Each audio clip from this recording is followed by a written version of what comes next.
So if fish could vote, would they vote Democrat or Republican? Well, you'd have to ask them, but I suppose they would probably vote for whoever's going to give them clean water, plenty of food, and a place to spawn. And if you look at the history of either party over, say, the last 100 years, I'm guessing they might be right there with the Native Americans in saying that the Democrats and the Republicans are two wings of the same bird. But I think it's probably safe to assume that the fish would avoid extremes. They wouldn't go far left or far right. Now, what does that mean? Where does that come from, the concept of left and right or liberal and conservative? Well, it goes back to the French Revolution, 1789. All the representatives got together in a General Assembly to decide on just exactly how much power the king should have.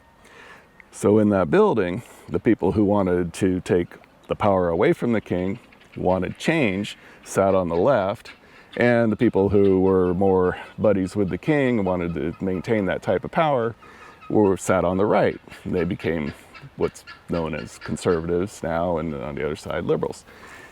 And over time, as different political organizations developed, they were placed on that political spectrum. So as these days, you might think of the American Democrats and Republicans as being left and right of center. And if you go off to the far left, you're going to have communism, and off to the far right is fascism. Now, the political spectrum is usually thought of as a straight line, but personally, years ago when I was going to school, and I don't remember what class this was for, but I wrote an essay and I argued that the political spectrum is not a straight line, it's a circle. Because as you get extreme enough, it seems like they become the exact same thing, where power is concentrated in either one person, some sort of supreme leader, or a small group of people. The bottom line is power and control is all concentrated in one place.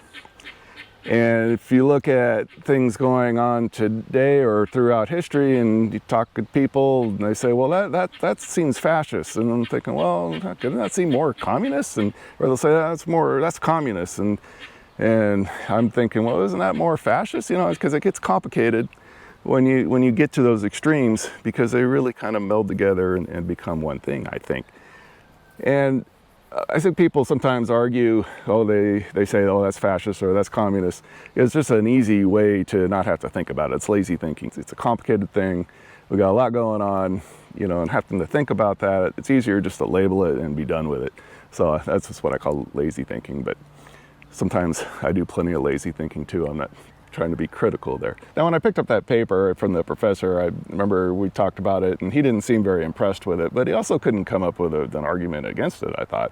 But just a few years ago, I was watching Peaky Blinders. Now, that is a series about this early 20th century Irish kind of a mob family, and the leader of the family got into politics, imagine that, and he was making deals with both the fascists and the communists, who at that time in Ireland were in a real power struggle. And his sister was talking to him and saying, well, you can't do that. You can't make a deal with both of them at the same time. And he said, well, why not? They're both the same thing. I said, hey, yeah, I want to find that professor and say, I saw it on TV. It must be true. So as far as the fish goes, I think they would be very cautious about putting all the power and control in just a small group of people. I think they would definitely be more centrist. So I imagine a fish would probably listen to each individual candidate for whatever office they're running for and base their decision on who's going to do the best for them, just like we do. But the problem is sometimes people running for office don't always do what they say they're going to do. They'll just say whatever they want just to get elected. Well, I know a man down in Mexico that was a successful businessman, definitely more of a conservative, but he knew that he couldn't win in his race for state senator down there running as a conservative, so he ran as a socialist and he won. So just because somebody says they're a certain thing doesn't mean that's the way they're going to actually act. Words are cheap, it's what they're doing. So as far as the fish goes, they're going to be paying attention to what the people are actually doing and not what they're saying.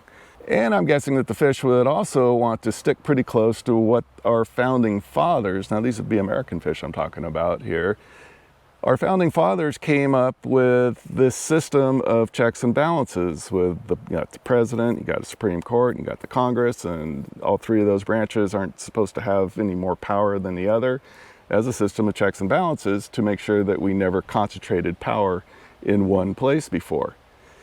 Now that was way back, well, at the same time basically as the French Revolution was going on. In fact, a lot of people say the American Revolution was just kind of a little spark, a little precursor to the French Revolution, but that's exactly what the big argument was about then, was eliminating that system of power and control. So I think the fish would think that the American system is actually pretty good, and maybe we ought to stick with that. So as far as defending our right to fish goes, it's probably best that we avoid the extremes and follow our founding fathers' lead.